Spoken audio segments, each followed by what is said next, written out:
CM Rekha Gupta को कठपुतली कह रहे हैं। कठपुतली कह रहा हूँ, नंगे की चोट पे कह रहा हूँ, जिसने हमारी रोजी रोटी कोई डर नहीं है। डर नहीं लगता? सवाल ही पैदा नहीं। अरे मेरे को बीजेपी से क्यों डर लगा, उनको मेरे से डर लगा। अर्जुन नगर में मैं रहता हूँ, 3-3, 4-4 घंटे लाइट कट रही है। दिन भर आदमी काम करेगा, रात में भी नहीं सोएगा।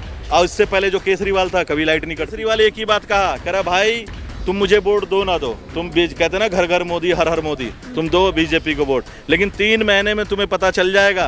वो 3 महीने भी पूरे नहीं हुए, उसकी एक एक बात सच हो गई। खून की नदियां बहा देंगे, अपने खून की, लेकिन इस देशद्रोहियों को छोड़ेंगे नहीं, जो हमारी रोजी रोटी छीनेंगे, इनको छोड़ेंगे। हिंदू राष्ट्र ऐसे बनेगा, मतलब हिंदू भाइयों की रोजी रोटी छीनने के बाद ये हिंदू राष्ट्र बनेगा। इनके बीवी बच्चे भूखे मर रहे हैं, ये हिंदू राष्ट्र बनेगा? हिंदू जाग गया है। अरे अब जाग गया है कि ये झूठे हैं, इनको भगाना है यहाँ से, ऐसे जागा है। आप इनकी आईडी चेक करो, कौन हिंदू खुश है, एक भी मुसलमान नहीं है इनमें, पूछो आप। जब बताओ भाई, बताओ क्या नाम है भाई तेरा? जीतू का। आपका क्या नाम है भाई? इफ्तिखार नाम है। इधर हटो, इफ्तिखार है ये। आप बताओ। राजेश नाम है, आप बताओ। सत्यनारायण नाम है, आप बताओ भाई। राहुल नाम है, आपका क्या नाम है? सतीश नाम है, आपका क्या नाम है? सोन कुमार। ये पूछो इनसे क्या नाम है, पूछो क्या नाम है? राकेश नाम। आप पूछो, बताओ भाई क्या नाम है आपका? मेरा मुकेश। ये हमारे हिंदू भाई 70% जाग गए हैं। अगर जिस दिन 20% और जाग जाएंगे ना, इनका नामो निशान नहीं रहेगा। वो हमारा मुंह चिढ़ा के घर घर मोदी हर हर मोदी, जय जय श्री राम। अरे श्री राम तो ये है, श्री राम सबके हैं। राम जी का कल्चर तो सुनो, राम जी का इतिहास तो पढ़ो। आरएसएस का हथकंडा रहा है, हिंदू मुस्लिम करो, देश को खत्म। बीजेपी वाले जो राम जी को बदनाम करते हैं ना, जय श्री राम, वो भी कान में रुई डाल के सोए। राम जी भी कह रहे हैं भाई बस करो, मेरा ही कोई बाप है, मैं बार बार कहूंगा पिताजी होके गया, बस कर भाई।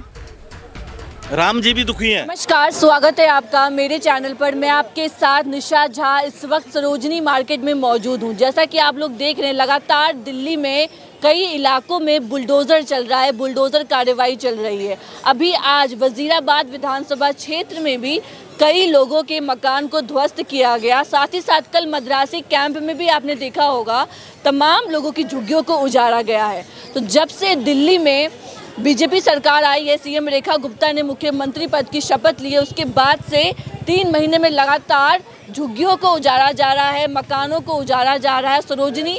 सरोजनी मार्केट में जिस तरीके से इस वक्त में मौजूद आप देख सकते हैं, यहाँ के लोग काफ़ी ज़्यादा परेशान हैं। जो छोटे व्यापारी हैं, जो रेहड़ी पटरी पे सामान बेचते हैं, 2 पैसे कमाते हैं, उन पे भी शिकंजा कस दिया गया है, इनके भी रोजी रोटी पे हमला किया गया है। तो बीजेपी ने जो वादा किया था दिल्ली चुनाव के समय, जहां झुग्गी वही मकान, लेकिन आज के समय में देखा जा रहा है कि सिर्फ झुग्गियों को ही उजाड़ा जा रहा है। तो कलामुद्दीन जी कैसे देख रहे हैं आप? ये देख रहे हैं, जहाँ झुग्गी वहाँ मकान नहीं, वहाँ कुछ नहीं। जहाँ झुग्गी वहाँ ना इंसान, ना मकान, ना दुकान, ना कुछ नहीं। गरीबी खत्म नहीं करो, गरीबों को ही खत्म कर दो इस दुनिया से। हम अवैध अगर हम लोग रहते तो ये रात के 11 बजे के बाद आते हैं। रात के 11 बजे के बाद ये लोग आते हैं हमारा माल उठाने के लिए। 11 बजे कौन आता है ये बताओ? रात के 11 बजे कौन आते हैं? एनडीएमसी अगर सच्ची है तो दिन में उठाए ना हमें। हम तो दिन भर अपना लगा के रखते हैं, दिन भर लगा के रहे, टाइम से अपना घर चले जाते हैं माल लेके। आज जब यहाँ पर हम आते हैं तो वो हमारी सिर्फ तिरपाल नोचते हैं। रात में कौन आता है? 11:30 बजे कौन आता है ये बताओ? 11:30 बजे रात को चोर आते हैं। रात को तो चोर ही जगते हैं ना, जो क्रिमिनल होते वही जगते हैं ना। हम तो दिन भर मेहनत करते हैं, रात को जाके सो जाते हैं। अब तो रात को क्या, दिन में भी कभी नींद ही नहीं आता। रात की भी नींद गई, दिन की भी नहीं। वो तो छोड़ो, अर्जुन नगर में मैं रहता हूँ, 3-3, 4-4 घंटे लाइट कट रही है। दिन भर आदमी काम करेगा, रात में भी नहीं सोएगा। और इससे पहले जो केजरीवाल था, कभी लाइट नहीं कटती थी, कभी कुछ नहीं होता था। केजरीवाल के टाइम में लाइट नहीं कटती थी? बिल्कुल नहीं कटती थी, बिल भी नहीं आते थे। अब तो बिल भी आने शुरू हो गए हैं। केजरीवाल एक ही बात कहा, कह रहा भाई तुम मुझे वोट दो ना दो, तुम कहते ना घर घर मोदी हर हर मोदी, तुम दो बीजेपी को वोट, लेकिन 3 महीने में तुम्हें पता चल जाएगा। वो 3 महीने भी पूरे नहीं हुए, उसकी एक एक बात सच हो गई। उसका क्या गया तो हमारा ना केजरीवाल ने हमें दिया था, शीला दीक्षित जी ने दिया था, केजरीवाल ने दिया नहीं था तो लिया भी नहीं। इन्होंने तो कुछ दिया ही नहीं, हमारा सब कुछ छीन लिया। बताओ, ये मतलब छतरियों पे बिल्डोजर चल रहे हैं, बड़े बड़े कंटेनर उठाने वाले क्रेन आ रहे हैं, उससे तोड़ रहे हैं। इतना जुल्म। वो लोग कह रहे हैं कि सड़कों पे जाम लग रहा है, लोगों की चलने की जगह नहीं रहती सरोजनी मार्केट में। मार्केट में तो पब्लिक ही आएगी ना, मार्केट में तो आप लोगों ने सड़कों पे लगा रखा है ना, तो वो लोग कह रहे हैं कि सड़क पे कैप्चर कर रखा है। नहीं, सड़क पे कैप्चर कर, तो हमारे पास प्रूफ है ना। इन्होंने बिठाया ना हमें, तो आप हमें दुकान दे दो भाई, आप हमें कहीं सहूलियत की जगह दे दो, वहाँ पे हम चले जाएंगे। आप एक छोटी सी मार्केट बना दो, इनको वहाँ शिफ्ट कर दो। लेकिन इस तरह से थोड़ी ना कि जो दाल रोटी खा रहे हैं आप उसको नमक रोटी पे ले आओ। आप हिंदू राष्ट्र की बात करते हो तो आप हिंदू भाइयों की रोजी रोटी छीन लो। ये इतिहास बताते थे भाई, अभी मोदी जी आए हिंदू राष्ट्र बनाएंगे, जो हमारे हिंदू भाई है इनके साथ मैं बचपन की रक्षा होगी कहते थे। मैं इनके साथ बचपन से रहा हूँ, इनके रग रग से वाकिफ हूँ, इनके दिल में क्या है, इनके दिमाग में क्या है, मैं इनके साथ रहा हूँ, इनके गोद में पला हूँ। कहते हैं ना बचपन इनके साथ गुजारा, ये दिल इनके प्यार का मारा है। जब इनका नाम होगा तभी मेरा नाम होगा, जब ये खुश रहेंगे तभी मैं खुश रहूँगा। ये कहाँ का दस्तूर है मैं चिकन मटन खाऊँ, मेरा सामने वाला भाई भूखा है, अब ये तो खाया जाएगा। जब शुरू से हम साथ रहे हैं तो अब भी साथ रहेंगे ना। ये राम रहीम को अलग करने की सोच रहे हैं, ये अली बजरंग वली को अलग करने की सोच रहे हैं, कभी नहीं होगा। इतिहास गवाह है। पहले अंग्रेज हमें सताए, अब ये हमारे अपने भाई अंग्रेज बन गए। आरएसएस का शुरू से हटकंडा रहा हिंदू मुस्लिम करो देश को ख़त्म करो। आरएसएस का हटकंडा रहा है हिंदू मुस्लिम करो देश को ख़त्म करो। इन्होंने कभी कुछ बनाया ही नहीं, इन्होंने कभी कुछ नहीं बनाए। ये हमारे हिंदू भाई 70% जाग गए हैं, अगर जिस दिन 20% और जाग जाएंगे ना, इनका नामो निशान नहीं रहेगा। और कमेटी देख लो आप इस तरह से ये पब्लिक भाग रहे हैं। अब ये बताओ कल को कोई कांड हो जाए, ये बताओ, ये टाइम देख लो आप, ये 7:30 हो रहे हैं, इस टाइम कमेटी वाले आ रहे हैं और ऐसे पब्लिक भागती है सामान लेके। मतलब ये घटने की बात करें, घटना तो ये घटवा रहे हैं, ये भीड़ में इस तरह से ट्रक लेके घुस जाते हैं, घटना तो ये घटवाने वाले हैं। नाम हम लोगों का लगा देंगे कि पटरी वालों की वजह से हुआ है। अब ये देख लो आपके सामने, ट्रक लेके कौन पब्लिक के बीच में घुसता है? जो कस्टमर आते हैं उसके बीच में ट्रक लेके कौन घुसता है? मतलब यहाँ के दुकानदार घुसते हैं, तय बाजारी वाले घुसते हैं, या स्टे वाले घुसते हैं, या पटरी वाले घुसते हैं। मतलब हालत आप लोगों की बहुत ज़्यादा खराब होगी। सरोजनी मार्केट में जो छोटे रेडी पटरी वाले हैं उनकी हालत बहुत ज़्यादा खराब अब हो गया, ये 3 महीनों में हो गया, पहले ऐसा कुछ नहीं था। पहले ऐसा कुछ भी नहीं, पहले तो राजा थे, अब हम प्रजा भी नहीं रहे। पहले राजा थे, 2 पैसे हम भी थे, 2 पैसे यहाँ काम करने वाले, हम चैन से रहते थे, कहीं भी शादी ब्याह कहीं भी। अब तो शमशान घाट में जाते हैं तो फ़ोन आ जाता है कि भाई रेड होने वाली है, कब्रिस्तान में जाते हैं तो फ़ोन आ जाता है भाई रेड होने वाली है। अब वहाँ के आदमी सोचते हैं ये तो लगता है क्रिमिनल है, इसके यहाँ रेड ही होती रहती है, उनको क्या पता कि कमेटी की रेड होने वाली है। दिल्ली में कई जगह आपने न्यूज़ सुना होगा, झुग्गी और जो मकान है, दुकान है, उन सबको ध्वस्त कर दिया गया है। सरोजनी मार्केट में भी कुछ ऐसा ही हुआ है 17 दिन पहले। क्या लगता है अभी आने वाले समय में फिर ऐसा होगा? ध्वस्त करा नहीं है, मतलब एकदम खत्म कर दिया है। आप जो कह रहे हैं ध्वस्त कर दिया, 17 दिन पहले कर दिया, सब तोड़ दिया। आज से 18-19 दिन पहले आप आती थी, कितना सजा रहता था ये मार्केट, कितनी अच्छी लगती थी। आज कुछ नहीं है। अगर हम लोग नाजायज हैं तो ये हमें बैठने क्यों दे रहे हैं, ये बता दो आप। अगर हम लोग हाँ तो हमें क्यों बैठने दिया जा रहा है? हम तो दिन में बैठ रहे हैं। अब यही लगा लो, ये 11:30 बजे 12 बजे रात को कौन आता है, ये बताओ। 11:30-12 बजे रात को कौन आता है? हम अवैध हैं, हम चौड़े में बैठते हैं, हम सब भाई मिलके अब भी दुख सुख में सबके साथ रहते हैं। देखिए, आप लोगों ने जब बीजेपी को वोट किया होगा दिल्ली में इस बार, तो आप लोगों को कई उम्मीदें होगी कि बीजेपी हमें पक्का मकान देगी। मेरे को तो कभी उम्मीद इनसे थी ही नहीं। आपको कभी उम्मीद नहीं? कभी उम्मीद नहीं थी। जो हमारे भाई थे जिनके साथ मैं बचपन से रहा हूँ, वो हमारा मुंह चिढ़ा के घर घर मोदी, हर हर मोदी, जय जय श्री राम। अरे श्री राम तो ये हैं, श्री राम सबके हैं। राम जी का कल्चर तो सुनो, राम जी का इतिहास तो पढ़ो। बीजेपी वाले जो राम जी को बदनाम करते हैं ना, जय श्री राम, वो भी कान में रुई डाल के सोए। राम जी भी कह रहे हैं भाई बस करो, मेरा ही कोई बाप है, मैं बार बार कहूँगा पिताजी होके गया। अरे बस कर भाई। राम जी भी दुखी हैं कि इनके कहने में बहुत फ़र्क है। मैं कह रहा हूँ सारी बात छोड़ दो, ये हिंदू मुसलमान की बात करते हैं, ये हिंदू राष्ट्र की बात करते हैं। कौन रोका? इनके सत्ता इनके हाथ में, बना दो हिंदू राष्ट्र। हिंदू राष्ट्र ऐसे, चाचा एक मिनट चुप रहो ना, हिंदू राष्ट्र ऐसे बनेगा, मतलब हिंदू भाइयों की रोजी रोटी छीनने के बाद ये हिंदू राष्ट्र बनेगा? इनके बीवी बच्चे भूखे मर रहे हैं, ये हिंदू राष्ट्र बनेगा? जो बीजेपी वाले कहते हैं कि हिंदू तो खुश है, बीजेपी के राज में हिंदू सुरक्षित है, हिंदू जाग गया है। अरे आप जाग गया है कि ये झूठे हैं, इनको भगाना है यहाँ से, ऐसे जागा है। आप इनकी आईडी चेक करो, कौन हिंदू खुश है? एक भी मुसलमान नहीं है इनमें, पूछो आप। जब बताओ भाई, बताओ क्या नाम है भाई तेरा? जीतू का। आपका क्या नाम है भाई? इफ्तिखार नाम है। इधर हटो। इफ्तिखार है ये, आप बताओ। राजेश नाम है, आप बताओ। सत्यनारायण नाम है, आप बताओ भाई। राहुल नाम है, आपका क्या नाम है?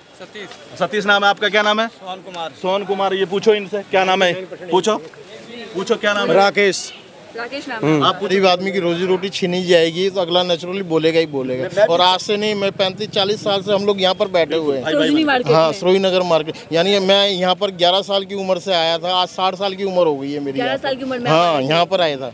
पहले नौकरी करी, फिर अपनी दुकान करी है। हाँ, ये दुकानदार है। यानी अपनी यानी कि 60 साल की उम्र होगी तब भी यानी कि हम लोग परेशानी रहते हैं। दुकानदार खराब नहीं है, कुछ लोग ऐसे हैं जो उनसे दुकानदार भी दुखी हैं।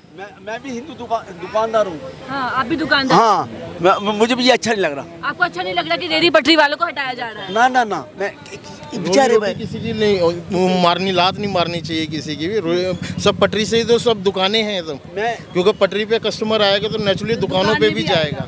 बताइए अब क्या होगा सरोजनी मार्केट का? क्या वही हाल होगा जो दिल्ली के कई इलाकों में हो रहा है? बुलडोजर चल रहा है, जो वजीराबाद में हुआ, हर जगह हो रहा है। यहाँ ऐसा नहीं होगा। मद्रासी कैंप, बंगाली कैंप, वो अपना फाइट अपने आप लड़े, हमारी लड़ाई हम सब भाई मिलके लड़ेंगे।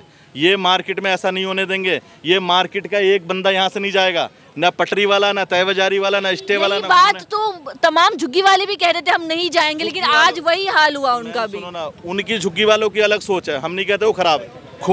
खून की नदियाँ बहा देंगे अपने खून की, लेकिन इस देशद्रोहियों को छोड़ेंगे नहीं जो हमारी रोजी रोटी छीनेंगे, इनको छोड़ेंगे नहीं।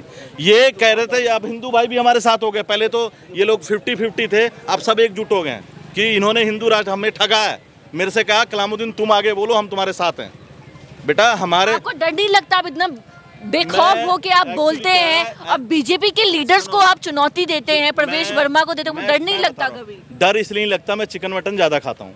आप जो वेट बढ़ गया था तो उसको थोड़ा सा ये 17-18 दिन में कम हो गया, थोड़ा और कम हो जाएगा। मैं बिल्कुल नहीं डरता, अच्छी चीज़ खाता हूँ, अच्छी बात बोलता हूँ। और जो हमारे हिंदू भाई हैं वो कहते हैं भाई तू ही हमारी लड़ाई लड़, तू ही हमारा लीडर है। मैंने ठीक है जी, लड़ेंगे, ये सब हमारे साथ हैं। तभी तो इतने जोश से बोल रहा हूँ मैं भाई। जब 1000 आदमी की ताकत मिलेगी तो आदमी बोलेगा ही ना। ये सब भाई हम मेरे साथ हैं। और आप देख लो, हम ईंट से ईंट बजा देंगे। एनडीएमसी वाले आए जरा, हमें उजाड़े जरा, हम बताएंगे। तो सरोजनी मार्केट नहीं उजड़ेगा? सवाल ही पैदा नहीं होता। सरोजनी नगर मार्केट कैसे? हम अपने आप को उजाड़ लेंगे, मार्केट को नहीं उजाड़ने दें। जो मार्केट हमारी माँ को, हमारी बहन को, हमारे बाप तक को रोटी खिलाती है, बाप, माँ, भगवान, खुदा, सबसे बड़ा दर्जा है हमारी मार्केट का। इस मार्केट को कैसे उजड़ने देंगे? अब आए ना एनडीएमसी वाले। और ये जो किशन है, डायरेक्टर जो किशन है, ये चेयरमैन के साथ मिला हुआ है, आरएसएस का बंदा है, ये कसाई है। अगर इसके घर में माँ, बहन, बेटी या फैमिली रहती तो ये हमारा दर्द समझते कि भाई रोजी रोटी क्या होती है। एक दुकान से 30-30 आदमी के पेट पल रहे हैं, एक दुकान से 30 आदमी के पेट पल रहे हैं, और पूरी पटरी, पूरी तय बाजारी, पूरी स्टे इन्होंने उजाड़ दी है। अब बताओ कितने आदमी भूखे मर रहे हैं। तो आप लोगों को घर चलाने में भी दिक्कत आ रही होगी, खर्चा पानी? भाई मेरे को तो कोई दिक्कत नहीं आ रही है, फर्स्ट क्लास ऊपर वाले की मौज है। लेकिन मेरे भाइयों को दिक्कत आ रही है तो हम इनको भी दिक्कत नहीं आने देंगे। हम तो किससे डरते नहीं है, सब चीज़ की मौज है। ये मैं कह रहा हूँ, छापा पड़वाओ मेरे घर में। सीएम रेखा गुप्ता को क्या कहना चाहेंगे आप? सीएम गुप्ता वो क्या, वो तो सीएम है ना, दिल्ली की मुख्यमंत्री है। नाम की है वो, नाम की मुख्यमंत्री है। वो अपनी मर्जी से एक साइन नहीं कर सकती, दुनिया को पता है। अगर ऐसी कोई बात होती ना तो परवेज वर्मा को ये मुख्यमंत्री बनाते। ये पता है कि ये अड़ियल सुनेगा ही नहीं, इसलिए उसको नहीं बनाया, उसको बर्फ़ में लगा दिया, लेडीज़ को बना दिया। जब मर्जी फ़ोन करके, हाँ भाई ये काम नहीं करना, वो काम नहीं करना, फाइल लेके आओ, ठीक है सर आ रही हूँ। वो नाम की, वो कहते हैं ना कठपुतली बनाया इन्होंने। तो आप सीएम रेखा गुप्ता को कठपुतली कह रहे हैं? कठपुतली कह रहा हूँ, नंगे की चोट पे कह रहा हूँ, जिसने हमारी रोजी रोटी कोई डर नहीं है। डर नहीं लगता आपको? सवाल ही पैदा नहीं। अरे मेरे को बीजेपी से क्यों डर लगा, उनको मेरे से डर लगता है। उनको आपसे डर क्यों लगेगा? अरे मैं कोई विदेश से थोड़ी ना आया, मैं यहीं पला बड़ा हुआ हूँ जी, धूप में जल के, बरसात में भीग के, यहीं स्ट्रॉन्ग हुआ हूँ, आपके सामने देख लो। और मैं अपने हिंदू भाइयों के लिए अपनी जान दे दूंगा, नहीं का तो इनको चाकू लाओ। आप हिंदू भाइयों के लिए जान देंगे अपनी? अरे देता आया हूँ, दे दूंगा। ये जान इन्हीं की दी हुई है, इन पे दे दिया तो योगी आदित्यनाथ तो कह रहे हैं कि 150 मुसलमान परिवार के बीच हिंदू सुरक्षित नहीं रह सकता। आप ये बताओ, योगी कहता है कि भाई रास्ते पे नमाज पढ़ते हैं, नहीं पढ़ना चाहिए। चलो 5 मिनट के लिए नमाज पढ़ते, मैंने कंटिन्यूज 12 जागरण कंटिन्यूज कराए इंदिरा कैंप वारलिस रोड पे, और वहाँ का जागरण माता रानी के भगवती जागरण करवाएं। इन सबसे भाई हिंदू भाई से पूछ लो, नहीं यकीन आता। आप मैडम इन्होंने कराए हैं। क्या कराए हैं इन्होंने? जागरण कराए हैं, बिल्कुल किसी से पूछ लो, सभी बताएंगे कि जागरण हुआ है, कोई भी नहीं बोलेगा कि नहीं हुआ है। बोल सच्चे दरबार की जय। माता रानी ने हमें इतना कुछ दिया ना, 12 जागरण कंटिन्यूज कराए, और रोड पे शाम के टाइम टेंट लगता है, 11:30 साढ़े 10 बजे के बाद जागरण स्टार्ट होता था। आज सवेरे तारा रानी की कहानी होने के बाद फिर चाय बंटती थी, चाय बंटने के बाद फिर मैं हलवा बांटता था, फिर चने बांटता था, उसके बाद भंडारा करवाता था, और उसके बाद हमारे कैंप के 11 लड़के माता रानी के दर्शन करने वहाँ वैष्णो देवी जाते थे। माता रानी के दर्शन करने वैष्णो देवी जाते, जो जागरण कराते हैं वो 11 लड़के जाते हैं, हमारे मेंबर जितने थे। ये हमें बताएंगे हम रास्ते, अरे 5 मिनट के हमारे भाई हैं, दिल में जगह होनी चाहिए। नमाज क्या है, 5 मिनट के लिए अगर पढ़ ही लिया, क्या दिक्कत आ रही है? 5 मिनट के लिए अगर नमाज पढ़ रहे हैं, क्या 4 रकात पढ़ते हैं बेचारे, क्या हो गया भाई? शुक्रवार के तो पढ़ते हैं। मैं जय श्री राम बोल सच्चे दरबार की जय। माता रानी नीचे आके मेरे को बोले कलामुद्दीन, तेरा नाम कलामुद्दीन है, तूने मेरा नाम कैसे लिया? तब तो मैं मानूं ये अलग अलग है। राम जी नीचे आके बोले भाई कलामुद्दीन तू मेरा नाम क्यों ले रहा है? तू नाम क्यों ले रहा है? तू अपने अली का ले, तू अपने खली का ले, तू अपने रहम उसका पीर पैगंबर का ले, अजमेर वाले बाबा का ले, हाजी अली बाबा का ले, मेरा नाम मैं तो ले रहा, मैं तो सबका नाम ले रहा हूँ। वो नीचे उतर के मेरे को बोले ना, या वहीं से बोले कलामुद्दीन तेरे को भस्म कर देंगे, तू मेरा नाम लेने वाला कर। ये सब एक हैं, ये अपनी राजनीति रोटी सेकने के लिए हिंदू मुसलमान करते हैं।